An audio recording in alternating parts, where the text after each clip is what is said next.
ஹரியானா மாநில சட்டப்பேரவை தேர்தல் அறிவிக்கப்பட்ட நிலையில் அங்கு இருக்கக்கூடிய அரசியல் சூழல், கட்சிகளின் பலம் மற்றும் பலவீனம் உள்ளிட்ட தகவல்களை தற்போது பார்க்கலாம்.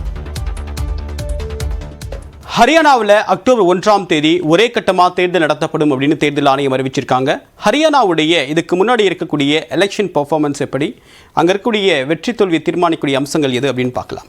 ஹரியானாவை பொறுத்த வரைக்கும் ஒட்டுமொத்தமாக இருக்கக்கூடிய சட்டமன்ற தொகுதியோட எண்ணிக்கை 90.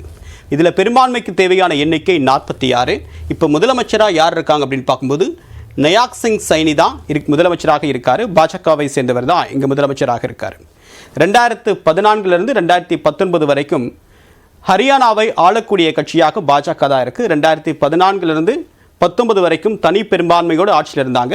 19 24 இப்போ வரைக்கும் அவங்க கூட்டணி ஆட்சியில் இருக்காங்க அப்படின்றது நம்ம கவனிக்க வேண்டிய விஷயம். 2019 தேர்தல் முடிவை பார்க்கும்போது பாஜக 40 இடங்களை கைப்பற்றினாங்க. காங்கிரஸ் 31, ஜேஜேபி 10 இடங்கள், சுயேட்சைகள் 7. ஸோ ஜேஜேபியும் சுயேட்சைகளும் சேர்ந்து தான் பாஜகவோட கூட்டணி அமைக்கிறாங்க. அதனால் தொடர்ந்து 5 ஆண்டுகள் அவங்க நிறைவு செஞ்சுருக்காங்க.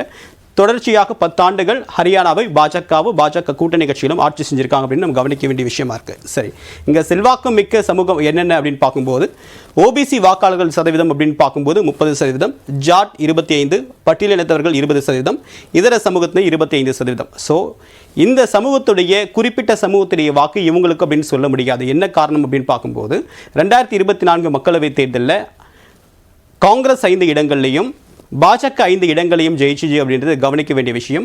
2019 நாடாளுமன்ற தேர்தலில் பாஜக 10 மக்களவை தொகுதிகளில் ஜெயிச்சுது. ஆனால் இப்போ காங்கிரஸும் பாஜகவும் சம பலத்தில் இருக்கிறது அப்படின்றத இந்த நாடாளுமன்ற தேர்தல் உணர்த்திருக்கு.